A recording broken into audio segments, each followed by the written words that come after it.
Fall is all about cozy comforts, and with Hero Bread, you can enjoy all your favorites and still hit your health goals. From breakfast bagels and meal prepped enchiladas to mouth-watering burgers and cheesy noodles. You won't believe Hero Bread's options have 0 to 5 grams net carbs and are high fiber from the taste and texture. And right now, Hero Bread is offering 10% off your order. Go to hero.co and use code FALL25 at checkout. That's FALL25 at hero.co. All figures are per serving of Hero Bread. Contains 2 to 18 grams of fat per serving. See the product nutrition panels on hero.co for more information. Welcome to Growing Your Team, a podcast designed for small business owners seeking to grow their company with the help of employees and contractors. Your time is limited, which means growing and leveraging teams is essential for business success. The Growing Your Team podcast is the place to learn tips and techniques designed to help you know when it's the right time to hire, how to select perfect fit team members, and how to maximize productivity while creating a positive work environment. Drawing from her 10-plus years of leadership and hiring experience, here is your host, Jamie Van Kuyk. Hello, Jamie Van Kuyk here, and welcome back to the Growing Your Team podcast. Today, I have on guest Caroline Chou. Caroline is the design director of international award-winning interdisciplinary firm OPENUU. Originally born in Texas, Chou spent her early years shuttling between Taiwan and the U.S., where she later went on to study architecture at the Rhode Island School of Design. Along with her husband and OPENUU founder, Kevin Lim, Chou has become something of a marquee name on the Hong Kong design and architecture scene. Since Chou and Lim moved their business to Hong Kong in 2012, OPENUU has been awarded Best of Year Firm by Interior Design Magazine 4 times and bagged the prestigious Will Ching Design Prize in April 2019, awarded for original and excellent design by small companies with up to 5 employees. In our conversation here today, Caroline is sharing real honest information about growing the team within her business. She's sharing how she manages a combination of in-office and remote employees with some contractors as well. She's also sharing with us how she goes about hiring the best people for her business and not just filling positions with bodies. And she shares with us how she runs 2 businesses with her husband without stepping on each other's toes. So let's jump into the conversation. Hi, Caroline. Thank you so much for joining us on the Growing Your Team podcast. Hi, Jamie. Thanks for having me. Can you kick us off with telling us a little bit about yourself? Hi, I'm a U.S. educated architect based in Hong Kong, and I help hotel GMs and co-living space owners and restaurant retail businesses with their interior design needs. And I also co-own and run a restaurant business with my husband. So we kind of have a lot of things going on. Right. And I'm sure there's then so many things you can share with us as we get into the conversation about teams and hiring, not only the people you have hired, but possibly also what it's like to work with a spouse. Because I know there's a lot of people that either are thinking about bringing their spouse into their business or maybe currently already are, and they're trying to figure out how to make that relationship better. Yeah, of course. I'd love to talk about that. Yeah. So between your businesses, what type of people do you hire? What does your team look like? We have a really wide range. So for the interior design business, I've hired locally to work in our office. I've also hired virtual assistants and other teams that work remotely. So I've kind of had like a huge spectrum and have experienced a wide range over the last maybe 6-7 years. But currently we have 2 staff in the office, in our office here in Hong Kong. We have 2 staff locally in China, in Shenzhen, which is right across the border. And we have 2 more who are virtual assistants based in the Philippines. So there's kind of a different mix, and they kind of fulfill my different needs as the business grows and evolves. Awesome. Yeah, one thing I know that we just recently talked about before we hit record was anyone else who's thinking about hiring staff in the Philippines or wants to see if it's a great option for your business. I just on episode 44, so a few weeks back, had Austin Epperson on, and we talked a lot about offshore hiring, specifically the Philippines. So if that interests you, make sure you go listen to that episode and get more information about that. So when it comes to that staff, so you have like three different types of staff, your in-office staff, your remote staff, and then your kind of virtual assistant staff. How do you manage everything and keep things running without everyone in the same location? A lot of communication is key and setting expectations on what they are supposed to be doing. That I think is really, really important. Just from experience, having the expectations and having the daily check-ins or the weekly check-ins is what's really important for me and keeping the business running. So for example, my virtual assistants, they do, one of them is like I have my own podcast, and that person edits my podcast and takes care of all that stuff. And then I also have someone that does like accounting, and I just send them all the information and what they need to be doing, and everything is just kind of on autopilot. I just send this to them, weekly or every 2 weeks, and it just gets done. But for the other teams remotely, we kind of set schedules on like, hey, these things are due on this date, so make sure you send me drafts of it by this date and this time. And having an open communication and having a lot of chat groups really works. So yeah. Right.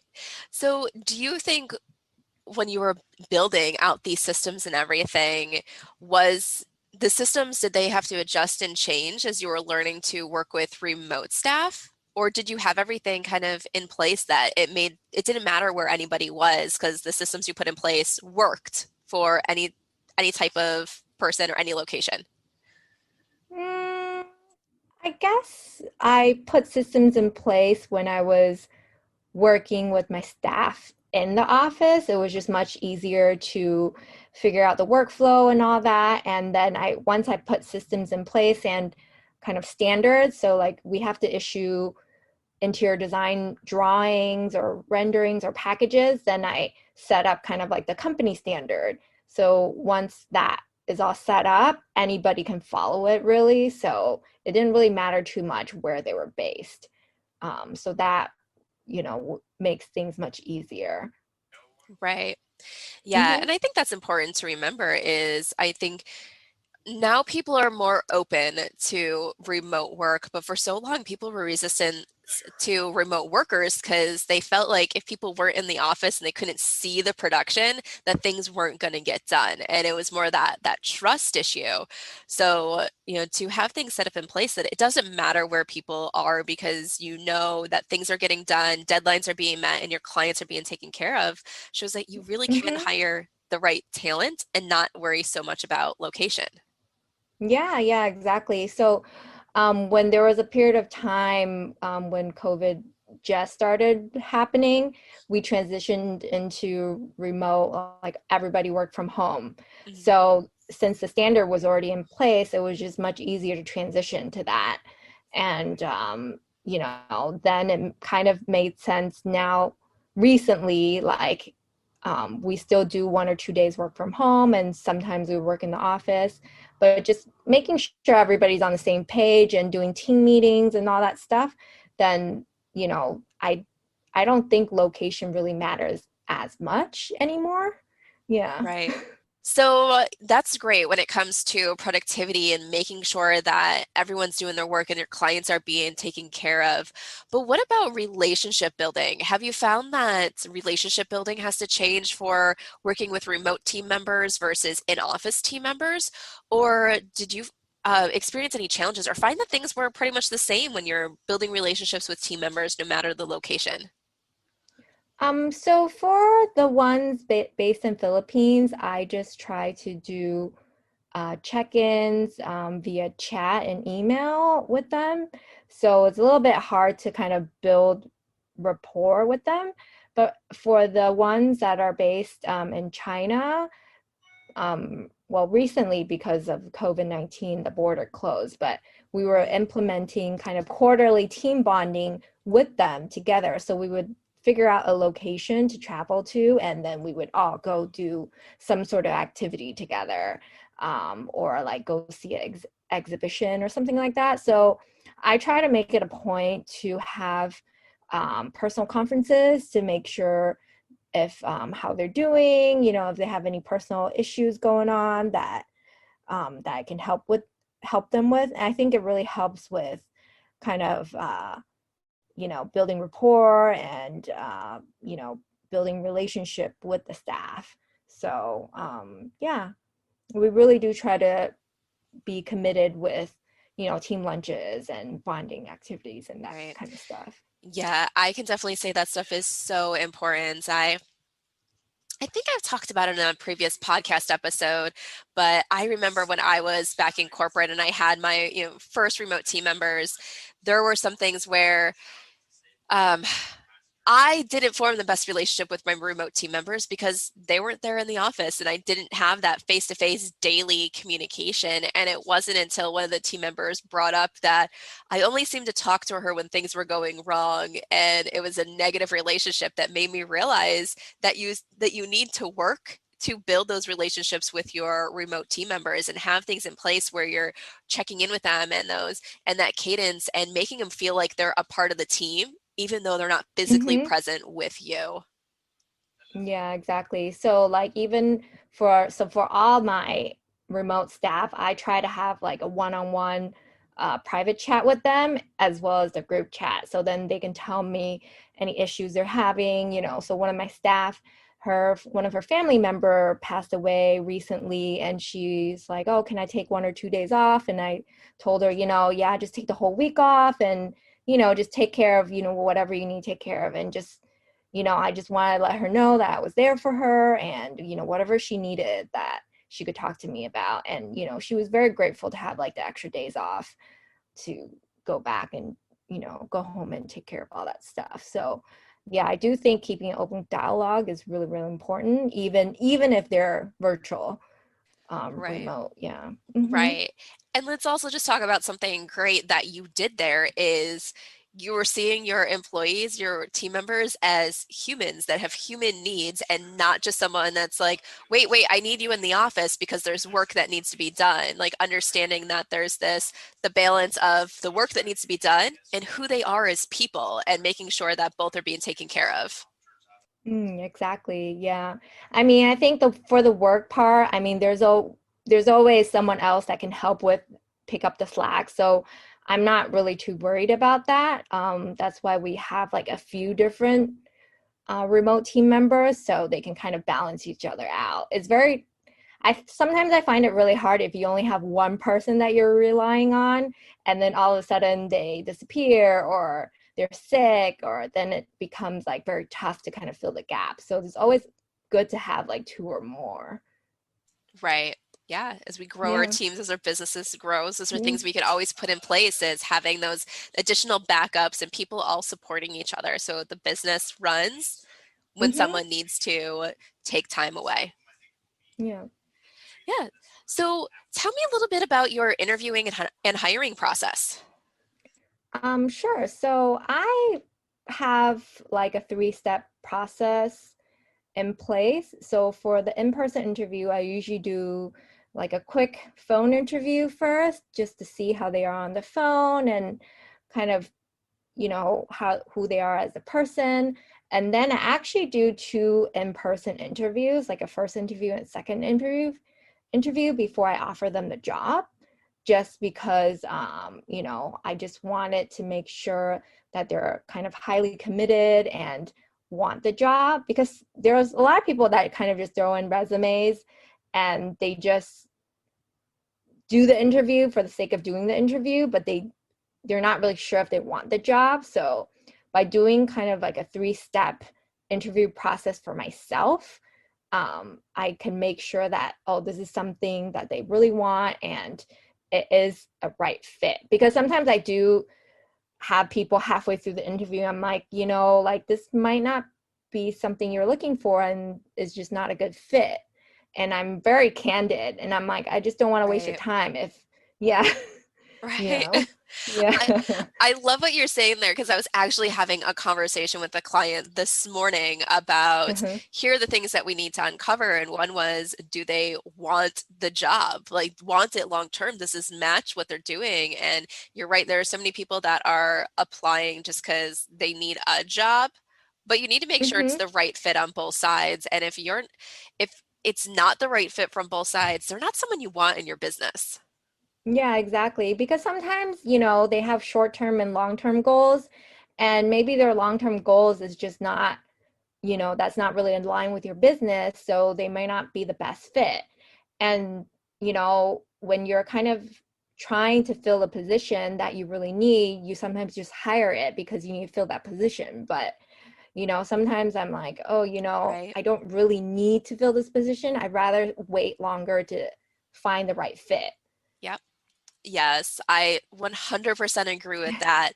Making sure you're finding the right fit, no matter how long it takes to go through the process. And I was just actually speaking with another client 2 days ago where that was the thing. They're asking me, well, how long? Because people always want to know how long until I find my new hire. Like, when can I expect them to start? And I'm like, we don't really focus on length. Like, yes, we want to make sure we're getting the right people into the hiring process. So if we're not getting the right candidates in, we're going to adjust our strategy so we can attract the right people. I was like, but it's going to take as long as it takes to find the right person. We don't Hmm. rush through because we don't want just a body, but then we also don't want to drag our feet and miss out on the right person because we're moving too slow, because we're letting fear or mindset issues get in the way of giving the right person the offers. I was like, but we're going to move at the right speed to find the right person. Hmm. Yeah, I would totally agree with that. Yeah. Yeah. I mean, I guess for me, I see it the same way as, when we're working with clients or talking to potential clients. I don't know if you have this issue, but sometimes the client wants to work with us, but then we actually see it's not a right fit, or it's not the right project, or maybe it's just not the right time to work together. And we do turn down projects from time to time because it's just not like a great match, and we would just refer them on to someone else, or help them do other stuff that may not be working out at this moment. So I kind of see Exactly. hiring and finding clients like very similarly. Right. No, I definitely agree with that. And I love what you said, that you can refer them to someone else. And that's what I tell people to do during the interview process as well. If you notice that someone is great, but they're just not great for you, there's other things you can do, and like refer them to other positions, connect them with people in the industry so they can find the right job, and that you Hmm. both get what you need out of that process. Hmm. Yeah. Yeah, so let's talk a little bit now about owning a business with your husband. How did that business partnership form? Was it something that you guys started together, or then did you merge together of, working together because after you both having your own separate businesses? Actually, we own both businesses together. Okay. So, him and myself were both architects, and so we started the interior design business about 8 years ago. And the restaurant was started maybe about 3.5 years ago. So that's more of like his passion project. So, but the great thing is we don't step on each other's toes, which I think is key, Right. at least for us. It works well. So we kind of just take on different um, areas. So, for example, Yeah. like I do a lot of the hiring, so that's why I'm here talking to you. But he doesn't really do the hiring, all that Right. stuff. Yeah, so he's more client facing, so he takes care of that kind of stuff. In terms of the restaurant, he does more of the menu planning and all the kind of the back kitchen, all that kind of stuff. And then I take care of more like the marketing. And so we kind of take on different roles in the whole, like both businesses. And we ask each other, but each of us take on different lead roles in Right. different areas. Right. With that, did you guys decide, like sit down and decide who was going to do what so it was clear, or did you guys just naturally fit into what you were going to lead within the business and just had built that relationship where the other person recognized your strengths and agreed to it? Or was there some formal conversation?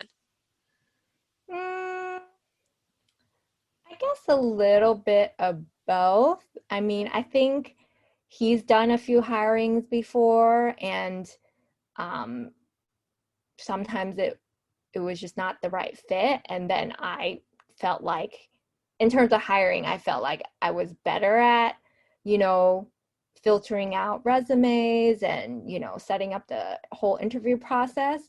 So, I mean, I naturally just took on that role. And then I was I'm very systematic in training and onboarding. So once I kind of had that in place, it was just really easy for me to just do it. For him, yeah, I think he just took on the things that he was interested. So he's not really interested in doing like too much marketing or Instagram, all that Right. stuff. And I'm really into that. So he's like, okay, you can take care of it. Yeah. Yeah. So it seems like you both kind of fell into what was the natural fit for you instead of trying to control everything within the business and having that conflict. Yeah. Yeah. So what about hiring for the restaurant? So I know here in the US, restaurants tend to be very high turnover. So you're always having to hire new people to be your servers or your kitchen workers because they're constantly either they're people who are looking for temporary jobs or people that are Hmm. constantly moving restaurant to restaurant. Is that the same there? Or have you set up anything Yes. in that hiring process to help the longevity of workers? So it's very, very kind of like what you said, you know, people just are looking for temporary jobs, and, you know, we would like post a position and maybe like 10 people apply, but then maybe one or two will show up. And I was very surprised, because F&B is like a totally different industry compared to office work. And Right. I was like, why do people not call if they're not going to show up to these interviews? Because we would call them and they're like, oh, we already found a job, so we're not coming. So I think it's just the F&B industry in general is they just operate that way. So once we hired like one or two chefs or cooks and stuff, it was much easier to find new staff through referrals through them. So it's like through networking basically, instead of trying to cold hire. Right. Oh, that's good. That's always one of the first places I tell people to go is ask your staff who they know because Hmm. they probably know someone who's looking and they're going to speak. If they're going to refer someone, it's because they feel highly valued at the company.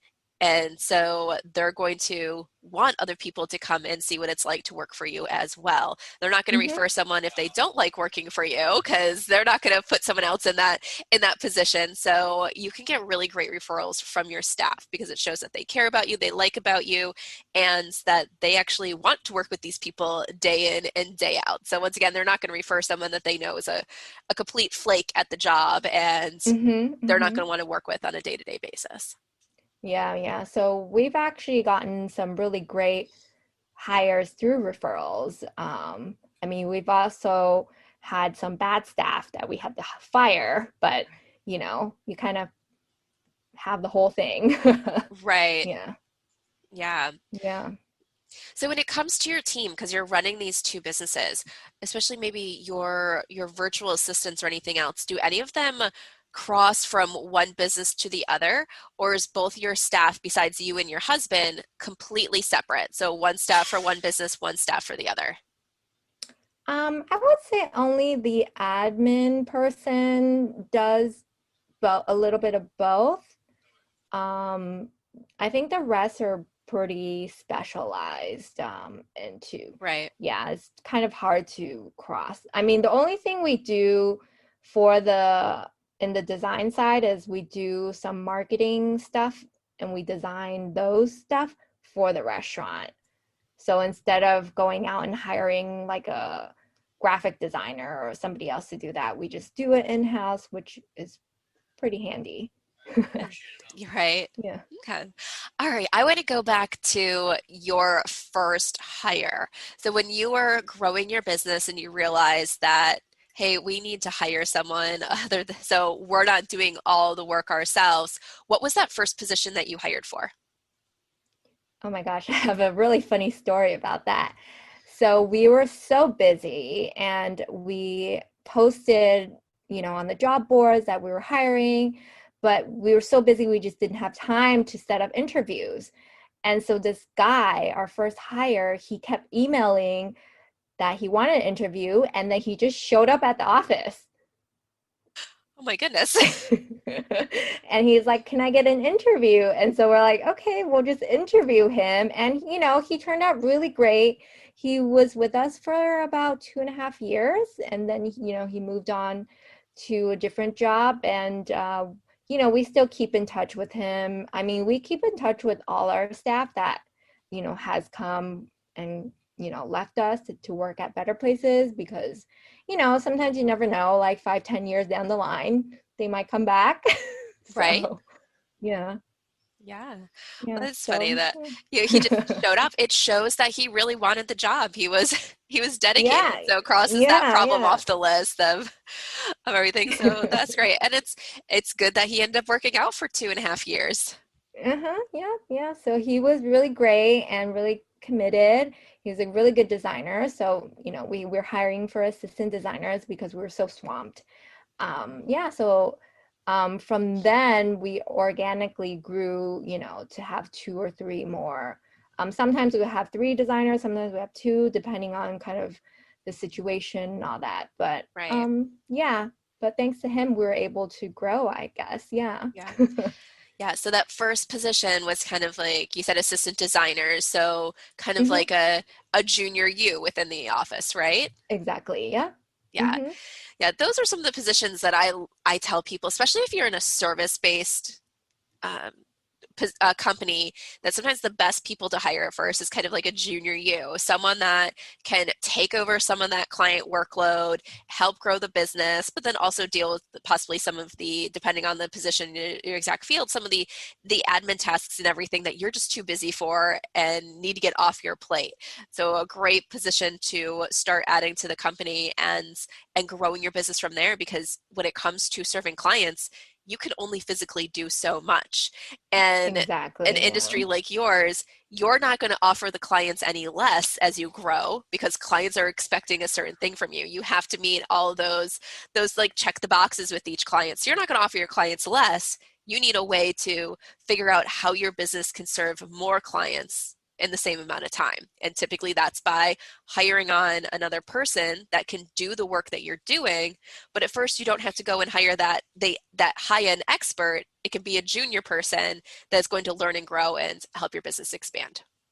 Yeah, exactly. So we actually recently hired an admin assistant, and she's been really, really great, handing off the kind of admin stuff. So, we've always had assistant designers to help us with, our design needs, while we grow the business. But then as we're growing recently, I've realized there's just so much admin type of work. And we've had virtual assistants in the past that helped us with, emails and that kind of tasks. But with the in-office admin, is life-changing. Right. Because they just take care of all the paperwork and all that. Yeah, it's life-changing. Right. Yeah.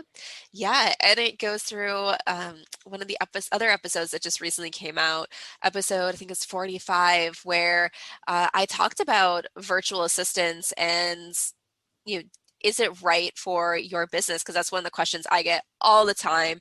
Is I run pretty much like a brick and mortar business. I don't run an online business. Is a virtual assistant right for me? And so some of the stuff I went through with that, and what I always tell my answer whenever I'm talking to people is like, well, it depends on what tasks you need to get done. A virtual assistant can be great, but like you mentioned, like you have all this paperwork and everything. A virtual assistant can't do your paperwork because they're not physically there. So sometimes, exactly, you need your virtual assistants that can do all that stuff that doesn't require being in the office, but then sometimes you need someone physically in your office to help you out as well. So that combination of having both a in-person admin assistant and then your virtual assistants is a great combination as your business grows. Yep, I would totally agree. Yeah. All right. Well, how can people get in touch with you? They can email me at hello@openuu.com, or if they're interested in any interior design needs or just a free consult on anything, they can schedule it. I can send you a link for a discovery call. So yeah, I'm totally open to having an open dialogue and see what I can help people with. So with that brings another question to mind. Are your interior design clients, are they all in Hong Kong and China because that's where your offices and team members are located, or do you do virtual services as well? We do a little bit of both, but I would say 80% is mostly based in Hong Kong and China.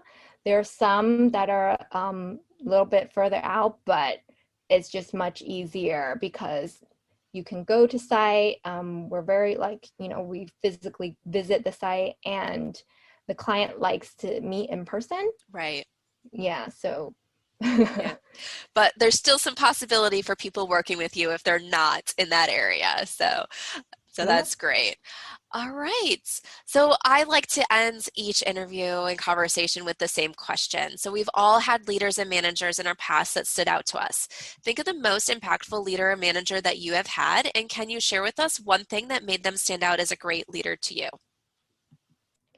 I think one of my great leaders or mentors I've had, they're very, very caring, and they're very into training and development. So they always check in with me to see if there's anything new that I wanted to learn on, just in the business in general, so I can help and grow. So that's actually something I set up and do with my team. We actually spend money to do trainings on presentations or, speaking skills or that kind of stuff. So I do that with my team as well.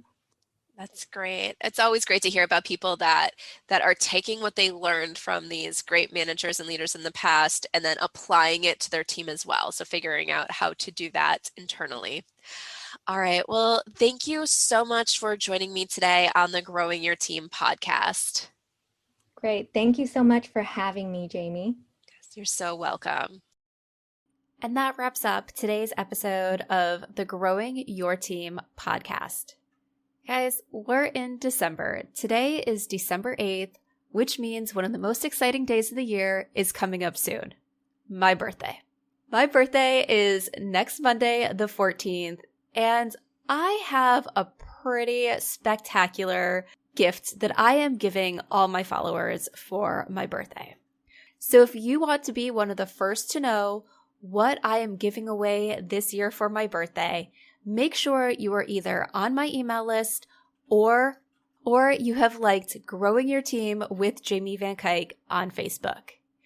If you'd like to join the email list, head on over to growingyourteam.com/time, and there you can sign up. And when you sign up through this link, you will also get a copy of the complete checklist, how to know if it's time to hire a team member. So whether this is your first or next team member, the checklist is a great thing to go through once a quarter to make sure that you're not too busy working in your business and on your business to realize when it's time to expand your team.